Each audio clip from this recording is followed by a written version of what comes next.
Bom, olá, boa semana, eu espero que estejam todos bem. Essa semana nós finalmente vamos conversar sobre aquela segunda parte da sequência de 3 vídeos nos quais nós havíamos nos programado para falar sobre o livro Paraíso Perdido, do John Milton, este poema épico, belíssimo, maravilhoso. Eu recomendo a todos que confiram o primeiro vídeo da sequência, caso ainda não tenham feito, porque lá eu explico tintim por tintim quais os textos de apoio eu estava usando para ler esse épico aqui, e eu já adianto que um dos textos de apoio que eu já descartei, eu não precisei mais usar, foi o Paradise Lost em Plain English. À medida que o poema foi avançando, eu fui me acostumando com a linguagem e com a tradução do Daniel Jonas, mas às vezes, quando a tradução ficava um pouquinho mais pegada, eu conferia aqui no original, que nessa edição da 34 a gente tem aqui o original ao lado, e percebia que às vezes ali a minha falta de compreensão era de fato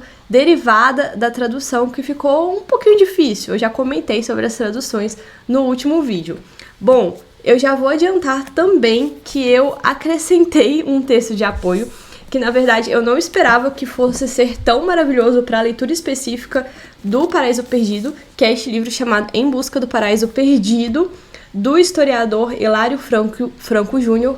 Esse livro não trata especificamente do poema épico do John Milton, vai tratar sobre as utopias medievais, mas aqui no primeiro capítulo ele faz uma contextualização sobre a ideia do paraíso que foi perdido ali para o homem da Idade Média, uma ideia na qual o John Milton com certeza se embasou, porque a gente vê aqui várias caracterizações feitas dos personagens extraídas do imaginário coletivo do que seria o paraíso lá do Gênesis, principalmente do capítulo 3 do Gênesis da Bíblia. Então, se você tá aí ansioso para essa nossa segunda conversa, pegue o seu vinho, pegue o seu café, fique bastante à vontade, provavelmente o vídeo será longo, como de costume. Hoje eu tô tomando um cafezinho e bora lá.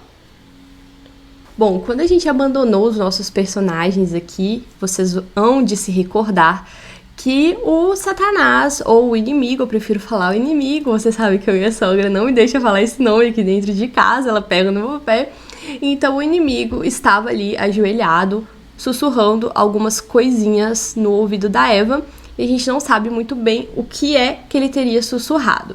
E bom, o capítulo 4, canto 4, termina quando o inimigo é capturado pelo anjo Gabriel ali, pelo protetor do paraíso. Eles fazem várias trocas de farpa, mas no final ele acaba fugindo. Então, na sequência dos próximos 3 livros, nós vamos acompanhar o poema a partir da perspectiva principal do Adão e da Eva. A gente abandona um pouco o inimigo e volta aqui pro Adão e pra Eva. E bem, algumas coisas a gente precisa comentar, assim, sobre as caracterizações desses personagens. E eu não sei porquê, eu só achei que o poema voltou a ficar muito mais interessante quando a gente retomou a perspectiva do inimigo. Será o que isso significa, né? O canto 5 começa com Adão percebendo que a Eva estava tendo sonhos intranquilos. Quando Eva despertou numa bela manhã, depois de ter sonhos intranquilos, ele percebe ali pelas feições dela, que ela tava com o cabelo assim, todo embaralhado, ela tava um pouco, né, vermelhinha assim de suor. E ele a desperta calmamente e ela acorda e conta qual foi o sonho que ela teve. De fato, ela estava tendo um pesadelo, né, provocado pelo sussurro ali do inimigo no seu ouvido. Ela sonhou que alguém ia ali e a acordava. Inicialmente ela achou que fosse até o Adão, e essa pessoa a levava em direção à árvore do fruto proibido. E naquele momento, no sonho, aquela árvore pareceu, principalmente à noite, muito mais bonita do que geralmente ela lhe parecia durante a manhã. Então ela percebeu que um ser que tinha ali as suas asas, parecidos com os anjos que faziam a guarda ali do paraíso, também estava em pé ao lado da árvore, e ele falava alguma coisa. É óbvio que a gente tem aqui a figura do inimigo fazendo mais um dos seus discursos. E ele diz algo parecido assim: nossa, que árvore bonita, carregada de frutas. Será que ninguém vai querer aliviar o peso e provar do seu fruto? Será que nenhum tipo de Deus ou nenhum tipo de homem? Será que o conhecimento é tão assim desvalorizado nesse lugar? Ou será que é a inveja que faz com que se proíba que o homem prove desse fruto? E aí ele faz meio que um desafio: quem é que vai me proibir? Se não fosse bom, não estaria aqui no paraíso. Então ele pega o fruto e come, né, para o espanto de Eva. Eva diz que se encheu de horror assim que ela viu aquele anjo fazer aquilo. E o inimigo continua o seu discurso. Em uma tradução livre fica mais ou menos assim: a fruta divina, doce, muito mais doce depois de colhida. É proibida aqui, ao que parece, reservada somente aos deuses, mas capaz de transformar homens em deuses. E por que não se transformar em deuses? Já que o bem, quanto mais espalhado, mais cresce. E se quem provar não cair? E sim ascender? Então ele faz um desafio àquela ordem direta, tantas vezes repetida por Deus, dizendo que a consequência de provar daquele fruto seria a morte inevitável. Então ele pergunta assim, e se não for isso? Ele começa a colocar a semente da dúvida na cabeça de Eva. E se o que acontecer for o contrário? E se ao invés de cair, você se transformar em um Deus imortal?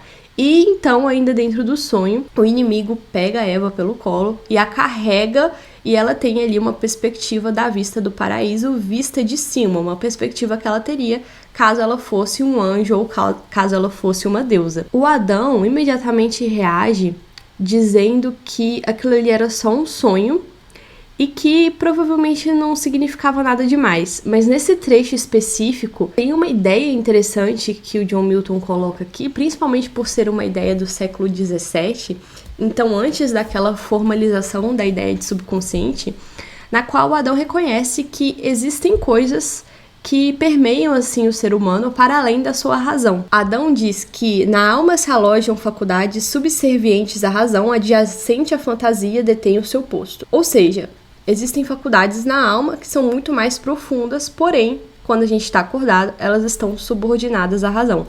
Uma vez que a gente passa para o estado de sonho, então aquelas faculdades, uma vez que a razão está dormindo, começam a ficar completamente perdidas e começam a gerar esses tipos de sonho que a Eva teve. É claro que imediatamente, né, me veio à cabeça aquela ideia de sonho que o Jordan Peterson fica repetindo o tempo inteiro, que está associada à ideia de sonho do Carl Jung e de inconsciente e tudo, mas isso foi só um flashzinho assim de reflexão que apareceu e que não se repetirá aqui ao longo do canto. Deus vê que aquilo está acontecendo lá de cima e ele manda o arcanjo Rafael para avisar os seres humanos de que o inimigo estava ali espreitando e que muito possivelmente ele seria capaz de convencê-los a desobedecer às ordens divinas. E ele faz isso para reforçar que depois que a queda aconteça, os homens não poderiam dizer que não teriam sido avisados, então eles não poderiam falar que caíram por inocência. Então Rafael chega ali no paraíso e ele começa uma verdadeira confraternização assim com Adão e Eva. Eles começam a trocar ideias. E enquanto eles estão trocando essas ideias, uma das coisas que o Adão pede é que o Rafael narre como que aconteceu a guerra no céu. Então, como que o inimigo caiu.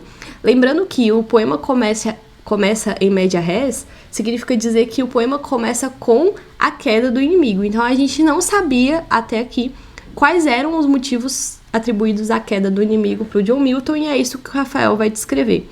Primeiramente, ele descreve que o motivo da queda foi de fato a ascensão do Filho de Deus ao posto mais alto. Então o inimigo não concordou com aquilo de forma alguma, ele se sentiu violado assim em seu orgulho, e é a partir daí que começa a rebelião. A situação descrita do momento de pré-guerra no céu assim, o clima criado pelo John Milton me lembrou bastante o clima criado pelo Homero lá na Ilíada, naquele momento que os troianos estão frente a frente com os gregos, mas a guerra ainda não tinha começado. Então, os gregos ou os aqueus estavam ali acampados, montando ali a sua vigília, e é mais ou menos isso que acontece. O inimigo se rebela, leva um terço do céu com ele em direção ao norte, e a partir daí eles começam a montar os seus acampamentos e tudo, essa situação de guerra medieval mesmo. Bom, um dos anjos que foi com o inimigo, que inicialmente se rebelou, que foi o Abadiel, ele, depois de ouvir o discurso dele, do inimigo, no caso, volta atrás e tenta convencer toda aquela galera ali de que o que eles estão fazendo era bastante errado e que eles iriam se ferrar bem no final das contas. Só que é claro que ele não consegue, ele foi vaiado assim, de forma, ele foi escorraçado ali daquele lugar, ele retorna ali pro seu posto no céu, achando que ele iria levar uma novidade, mas na verdade é claro que Deus já estava preparando assim a sua própria frota de guerra para resistir aos ataques do inimigo. Quando a guerra efetivamente começa, a gente já tá no canto 6, certo?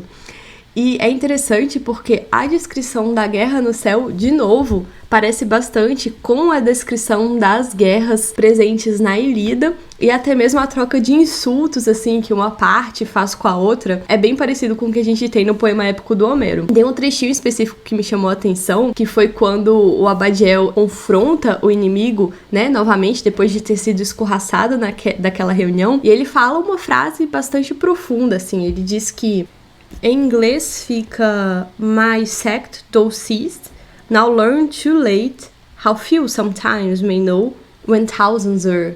Numa tradução livre que eu fiz aqui, que eu não gostei muito da tradução que ficou feita pela Editora 34, olha agora, inimigo, né, o meu secto, e aprende como às vezes poucos têm a verdade, enquanto muitos erram, fazendo referência ao fato de que ele foi o único que se levantou contra o levante, né, do inimigo naquela primeira reunião. A guerra descrita pelo Rafael é uma guerra física, então eles se atacam diretamente, eles sofrem danos, é claro que eles são seres imortais, então eles não podem morrer assim, salvo através de um golpe divino, então eles sangram néctar de Ambrose, assim, também muito parecido com o que acontece nos deuses da Ilíada, só que aqui a gente tem uma ideia interessante, por quê?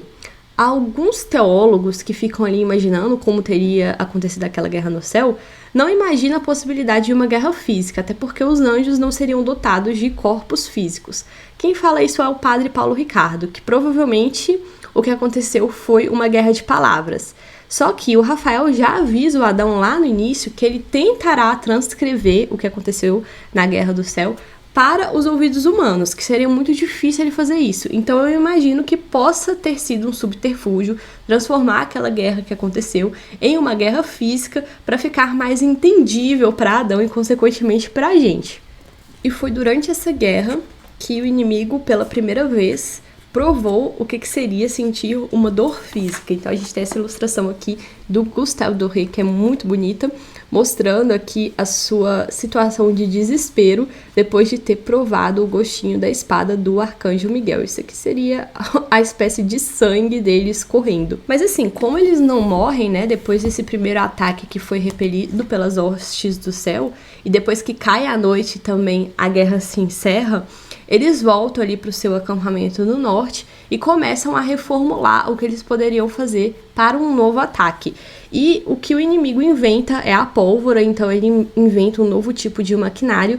Essa ideia da pólvora ter sido associada ao inimigo desde sempre não é uma ideia nova, não é uma ideia do John Milton, mas ela aparece aqui novamente no poema épico, a ideia de que, né, as armas de fogo só poderiam ter sido inventadas através de uma malícia que vem do inimigo. E uma vez que eles inventam essas armas de fogo, eles voltam para a guerra no dia seguinte, e aí as hostes do inimigo começam a ganhar a guerra, até que Deus tem que intervir pessoalmente e mandar o seu filho para resolver aquele problema ali de uma vez por todas, porque a guerra já estava durando ali os seus 3 dias e os anjos da parte de Deus também estavam sofrendo as dores físicas causadas pelos golpes.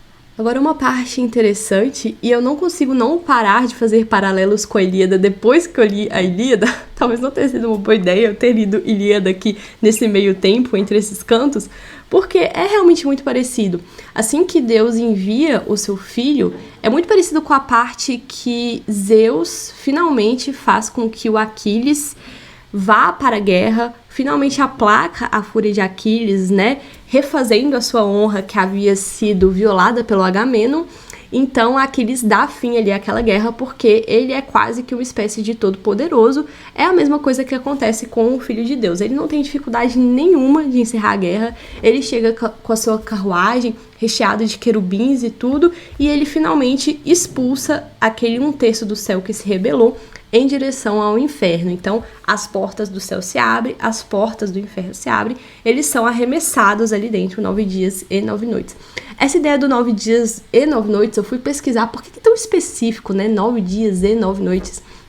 E eu encontrei uma descrição dessa distância entre o céu e o inferno presente na Teogonia do Hesíodo. Então também é uma referência mitológica que o John Milton coloca aqui, esse trecho medido em dias de forma tão detalhada. E é lógico que enquanto o Rafael está contando isso para Adão, isso serve como alerta do que poderia acontecer a eles caso eles também desobedeçam uma ordem divina. O livro 6 encerra assim e a gente começa o livro 7 agora com o Rafael contando como que foi a criação do cosmos por Deus. Então, nesse livro 7, o que o Milton vai fazer é uma extensão ali de Gênesis 1 e Gênesis 2, bem detalhada mesmo, como que as coisas foram criadas.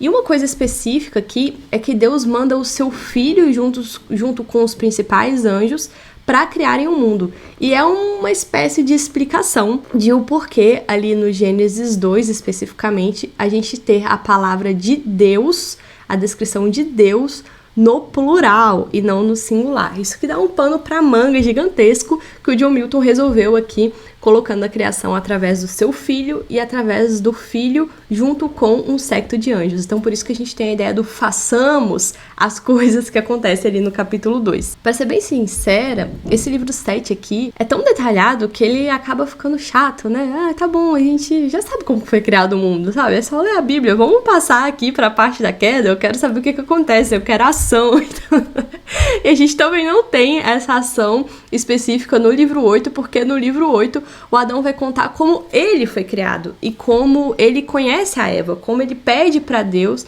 depois da sua criação, dizendo que ele ficou bastante sozinho, que ele não tem ninguém para ali trocar uma ideia, para fofocar um tiquinho. Então ele pede para Deus criar ali um companheiro e Deus até o desafia, né, para saber se é aquilo mesmo que ele quer. Eu acho que Deus fala assim: você tem certeza? Você tá tão em paz aí no paraíso, com esse tanto de animais, com esse tanto de... Você tem certeza que você quer uma mulher? O Adão fala: bom, eu estou muito sozinho, eu quero uma mulher. E nesse trecho específico aqui, Milton reforça que quem pediu a própria desgraça foram vocês, homens. Então, assim, Deus até tenta dissuadi-los dessa ideia, mas vocês reforçam que querem sim viver esse literal inferno na terra que é o casamento. Então Deus faz a Eva da costela de Adão e assim eles vivem em plena harmonia ali naquele momento no paraíso. Existe uma discussão aqui interessante entre o Adão e o Rafael sobre a verdadeira natureza do amor, que é uma discussão bem rapidinha, mas que reflete também aquela ideia de amor que nós conversamos nos 2 últimos vídeos. Eu sugiro que vocês confiram os 2 últimos vídeos. Rafael diz o seguinte: ao discutir ali, na verdade o Adão pergunta pro Rafael se os anjos têm alguma espécie de amor, e o Rafael dá uma risadinha. É claro que a gente tem. E ele diz que não tem problema nenhum nisso, porque olha só: compreito que honra deve expor no amor por ela quando és menos sábio.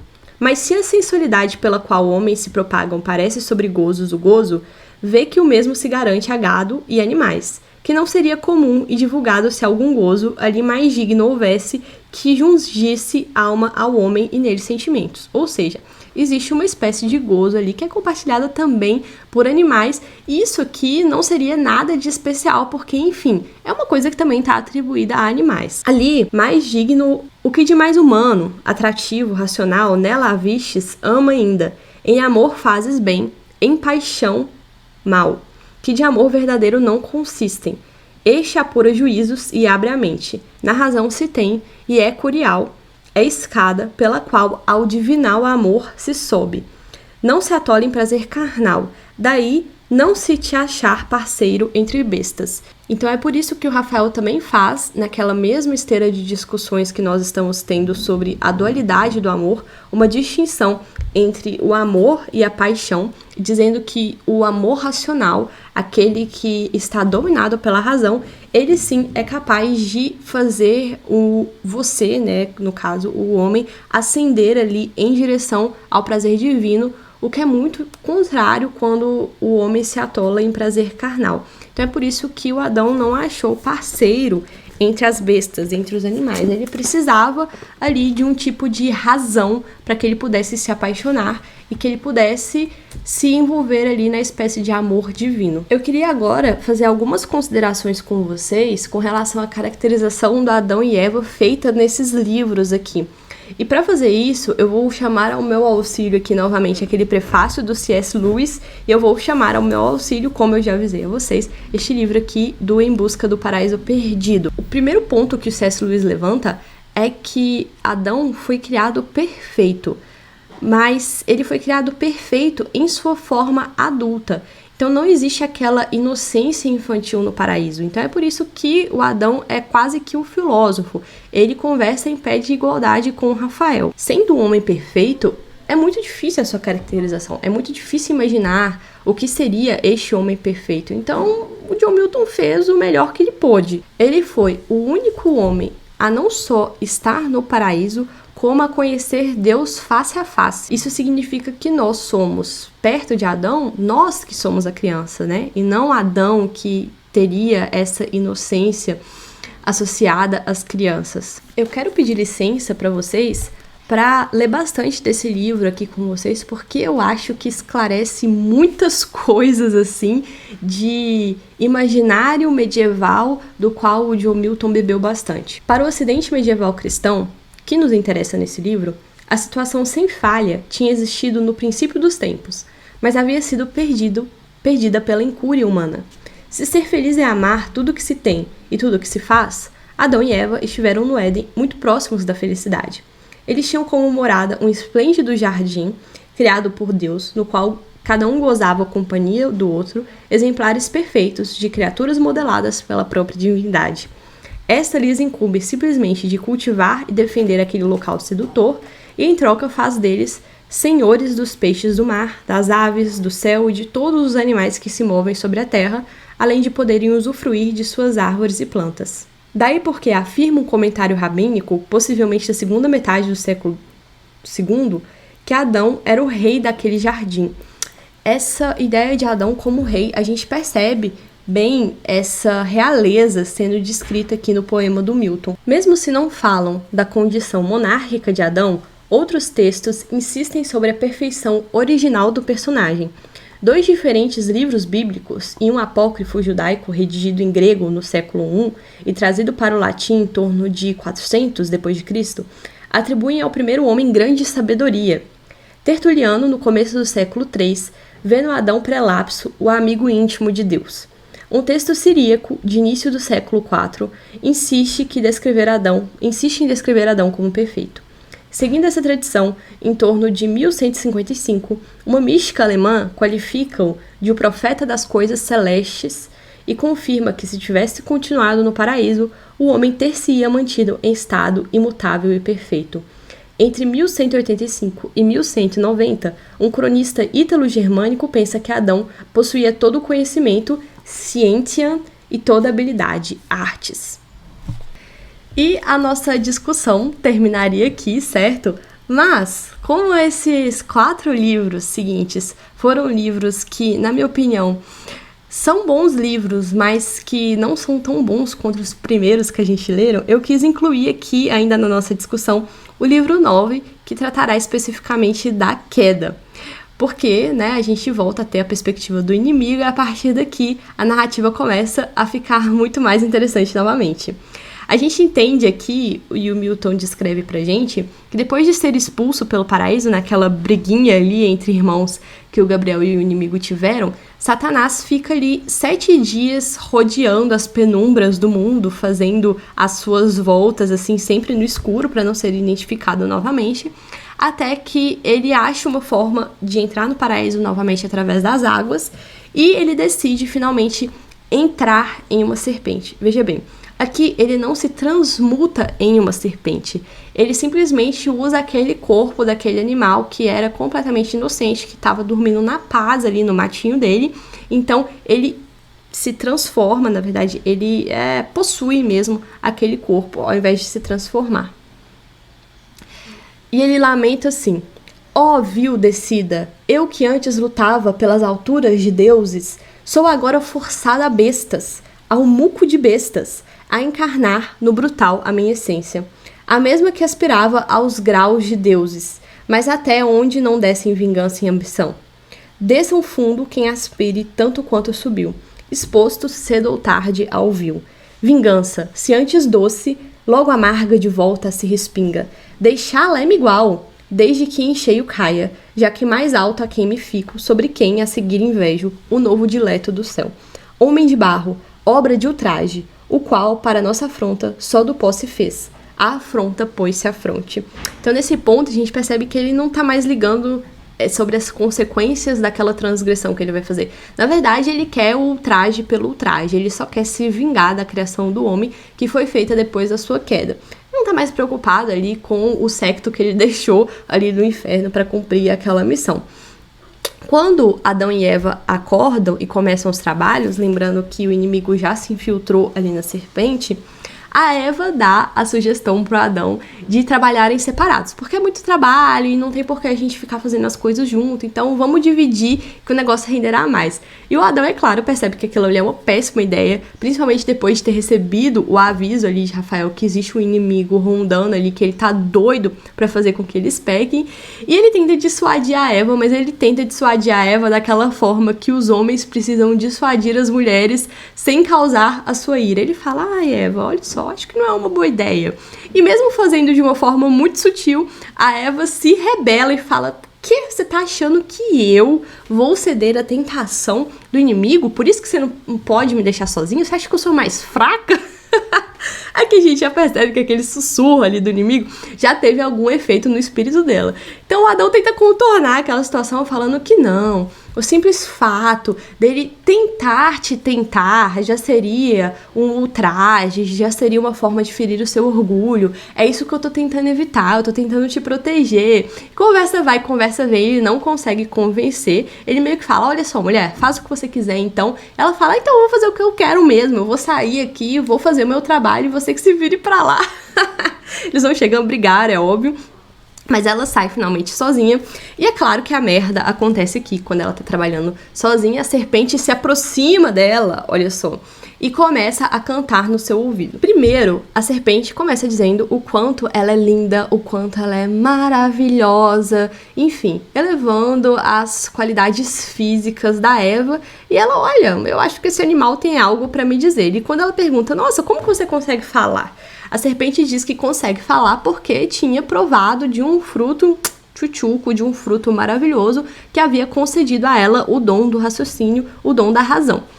Então Eva pede que ela a leve ali para aquela árvore. Olha que interessante. A serpente consegue desviar a Eva do seu caminho original. E sobre esse desvio da rota, olha que interessante essa passagem aqui novamente do livro sobre utopias medievais. O cristianismo estabelece, portanto, a contraposição de dois estados. O primeiro, anterior ao pecado, quando Adão e Eva desfrutaram daquele lugar de delícias a que se referem muitos autores medievais. E o segundo, posterior ao pecado, quando expulsos, Adão, Eva e toda a sua descendência ficam sujeitos aos males do exílio. À estabilidade emocional e espacial do Éden, sucederam-se angústia e locomoção constantes. Se o homem medieval circulava muito, era um homo viator, na expressão da época, tal condição, tanto quanto as razões materiais, devia-se àquela busca. Já no latim clássico, errare é tanto vaguear, andar sem destino, como se afastar do caminho certo, e nas duas acepções é o termo paralelo a peccare. Daí errans e peccans designarem a pessoa que dá um passo em falso, no sentido literal e figurado. Erratus, que exprimia a ação de se desviar do caminho, passou no latim medieval a indicar também o desvio moral, o pecado no sentido cristão. Logo, o homem erra, vagueia pelo mundo, porque tinha errado, se enganado no Éden. É interessante porque o Milton poderia colocar esse encontro aqui da Eva e da serpente aos pés da árvore interdita, né? Ele podia fazer a Eva ir lá por algum tipo de curiosidade causada pelo sonho, mas não. A serpente a desvia do caminho. Eu tenho certeza que ele tinha ciência desse joguinho de palavras aqui que existe no latim entre o desviar-se do caminho e o pecar, como sendo quase que a mesma coisa. Quando eles chegam na árvore, né, do fruto proibido, a Eva fala, né, tinha que ser essa árvore. Não adiantou nada você ter me trazido aqui, porque essa árvore é proibida. Então a serpente faz ali aquele joguinho de palavras, lógico, tendo o dom da mentira, e fala, é proibido, olha só, deveras. Disse Deus para não comerdes do fruto destas árvores aqui? Senhores que são do que há na terra e no ar? E no próximo discurso, que é um super discurso que o inimigo faz para convencer a Eva, ele já associa diretamente o fruto ao conhecimento e à ciência e já coloca em xeque principalmente a ideia da justiça divina. A ideia da justiça divina é o que mais é debatido até mesmo entre os cristãos, e eu achei bem interessante aqui o Milton pegar exatamente a ideia da justiça para ser o que finalmente vai convencer a Eva a fazer a descrição. Nas palavras do Milton aqui, na verdade, do inimigo, olha só. Vedar-se-á isso ao homem, ou seja, provar do conhecimento, o que a besta se abriu, porque a serpente disse que havia provado o fruto e havia ganhado o dom da razão. Ou há de arder em ira Deus, por tão miúdo trespasse, e não louvar-te antes a audaz virtude, a qual a dor de uma morte, o que quer que a morte seja, não impediu de achar o que levasse à vida mais feliz, saber de bem e mal. Se bem, quão justo, se mal, se é que há mal, por que não vê-lo, para evitá-lo? Não pode ferir-vos justo Deus, não justo, não Deus. Em inglês ficou, né? God therefore cannot hurt you and be just. Not just, not God. Not fear them, not obeyed. Então, se isso aqui não é justo, e Deus é 100% justo, então, o que fez essa proibição aí pra vocês não poderia ser Deus. Então, ele finalmente convence a Eva a provar da fruta, ela prova, e quando a Eva prova, finalmente, ela cai, a gente fica, não! Por que, maldita? Eu não sei por que a gente fica com essa sensação, porque a gente sabe, desde o início do poema, inclusive foi Deus que contou isso pra gente, que a queda aconteceria, certo? A gente sabe que a queda aconteceu. Uma das principais coisas que a gente sabe é que somos caídos. Mas quando a queda finalmente acontece aqui, quando a Eva finalmente prova o fruto, a gente fica... Não, poderia ter sido diferente, sabe?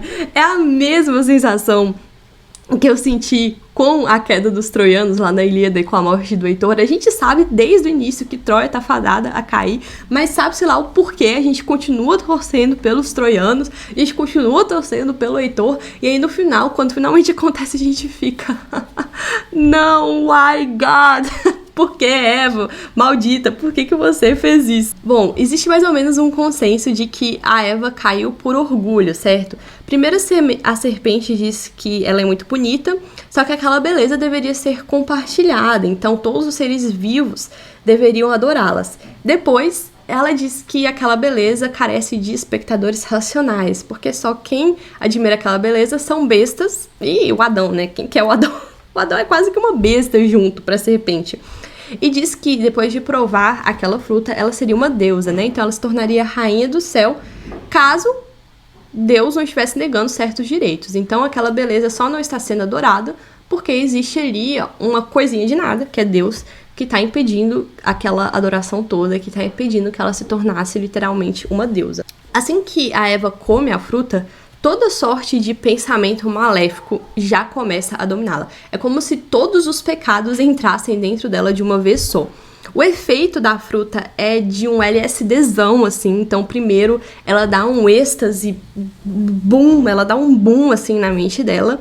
E ela começa a pensar em toda sorte de sacrilégios mesmo. Então, primeiro, ela pensa em não só se tornar como Adão, mas até a superá-lo, até a dominá-lo. Então ela pensa em esconder assim que ela comeu a fruta e usar aquele poder racional que ela acabou de ganhar para superá-lo e dominá-lo. Então a primeira coisa que a Eva pensa é em algum tipo de tirania. E depois ela pensa que ela pode morrer, certo? Por ter provado a fruta. Então, podendo morrer, é melhor que ela faça o Adão provar junto também, porque aí ele morrerá junto com ela. Porque caso contrário, ela morre sozinha e aí o Adão pode, enfim, arrumar outra mulher. pedir pra Deus outra mulher. Então, uma das consequências diretas da queda é que a Eva já tá pensando em outra mulher, já tá pensando no Adão arrumando outra mulher depois que ela foi embora. E olha que ela ainda nem morreu, certo? E é assim que ela leva conscientemente Adão pra morte certa.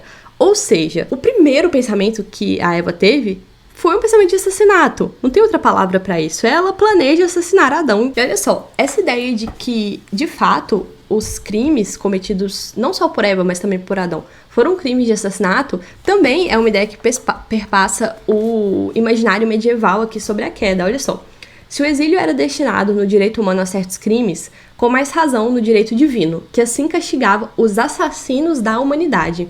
Foi desta forma, com efeito, que em 1125 e 1126, São Bernardo definiu Adão e Eva como pais e homicidas do gênero humano, ou mais expressivo ainda, homicidas antes de serem pais. 6 décadas mais tarde, o cronista Godofredo de Viterbo concordaria que o pecado original tinha sido um homicídio que precipitou todo o gênero humano na morte. O arquidiácono de Londres, Pedro de Blois, em epístola escrita entre 1208 e 1211, qualificou os protoplastas de nossos assassinos, entre aspas, por terem levado todos os seus descendentes a se exilarem no Vale de Lágrimas, que é o mundo. Bom, então, loucaça na droga, loucaça na LSD, a Eva vai tentar cometer o seu crime contra o Adão e ela chega ali convencendo de que o que ela tinha feito era uma coisa maravilhosa, que ela estava sentindo todas as coisas maravilhosas, ela estava vendo duendes, ela estava vendo toda sorte de um mundo místico. E o Adão, gente, tadinho, nossa, essa parte, ai, é de cortar o coração. Por quê? Ela estava atrasada, certo? Ela havia prometido voltar ao meio-dia. Então, ele estava esperando a Eva fazendo uma tiarinha pra ela de flores. Então ele tava lá esperando, fazendo uma tiarinha de flores, pensando que ela ia chegar. Meu Deus, como eu amo essa mulher, vou dar uma tiarinha de flores pra ela. Enquanto isso, a mulher já tava ali pensando que ele ia arrumar outra. E assim que ela chega, ele vê no semblante dela, antes dela falar qualquer coisa, que ela tinha caído na tentação do inimigo. E aí ele solta a tiarinha no chão. Ai, nossa, que tristeza. E ele fica muito triste, muito, muito triste. E enquanto ela tá ali falando, ele tá pensando o que ele vai fazer, certo? E a única solução que ele vê é de cair junto com ela, porque ele não conseguiria conceber uma vida sem Eva, porque a morte era certa para ela, então a morte também deveria ser certa para ele, porque não tinha a menor condição dele viver no paraíso sem o amor da sua vida. Então, Adão, ao contrário da Eva, nessa, criação do John Milton, cai por amor e não por orgulho. E por amor ele faz esse grande sacrifício, Também os grandes sacrifícios de amor que existem nas mitologias gregas, que são capazes de elevar a alma humana a um ponto muito maior do que qualquer outro ser humano poderia chegar, só que no caso de Adão não deu muito certo. Então ele, sem quaisquer escrúpulos, comeu contra a razão, não enganado, mas vencido por charme feminino. Também nessa concepção da queda, a partir da visão de Adão, está muito do imaginário coletivo medieval que o John Milton conseguiu colocar aqui no Paraíso Perdido.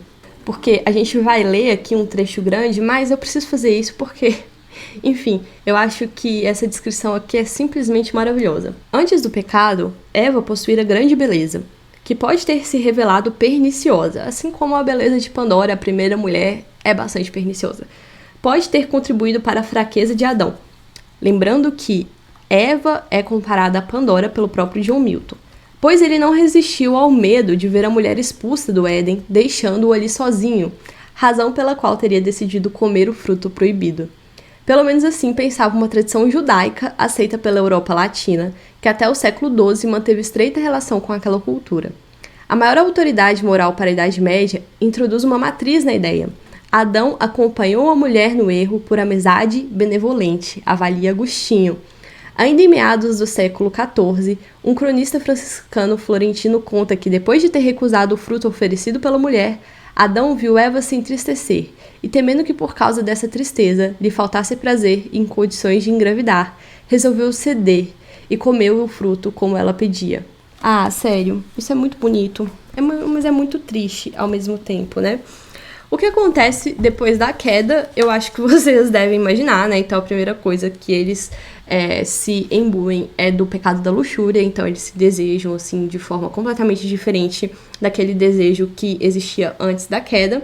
Então, eles fazem sexo e não amor, ainda, né, contaminados pela euforia de ter provado o fruto proibido, mas depois que aquela euforia passa, depois que o efeito da droga passou, a ressaca veio, eles perceberam a merda que eles tinham feito e eles finalmente percebem que estão nus, formam ali, colocam ali, tampam as suas partes púdicas com folhas de palmeira. Tem uma nota explicativa aqui na edição 34 sobre o simbolismo da folha da palmeira, que é bem interessante. Quem tiver essa edição, eu sugiro que vocês confiram. E depois de fazerem sexo, de caírem e de perceberem a merda que tinham feito, eles obviamente se engatam em uma DR infinita. Então, a primeira consequência da queda, a primeira consequência física entre a relação dos dois é que eles começam a apontar os dedinhos respectivos um pro outro e dizer de quem que foi a culpa, quem que tinha colocado eles naquele imbróglio todo que agora eles teriam que resolver. Sensacional, sensacional. O John Milton conseguiu captar a essência dos relacionamentos humanos pós-queda de uma forma simplesmente fantástica. E assim nós finalizamos o livro 9. Eu ainda não li, eu não peguei nenhum spoiler do livro 10, porque eu sempre faço isso. Se eu leio, eu quero vir aqui comentar e eu acabo, né, atrapalhando a experiência de leitura de quem tá acompanhando junto aqui no canal. Mas eu prometo que não vai demorar tanto, não vai demorar um mês mais pro segundo vídeo sair. Eu espero que saia em breve e provavelmente sairá depois de a gente fazer a nossa resenha de Silmarillion, que estou devendo, e depois de a gente fazer a nossa resenha de Odisseia, que sim, estamos lendo também Odisseia. É isso, eu espero que vocês tenham gostado e até o próximo vídeo.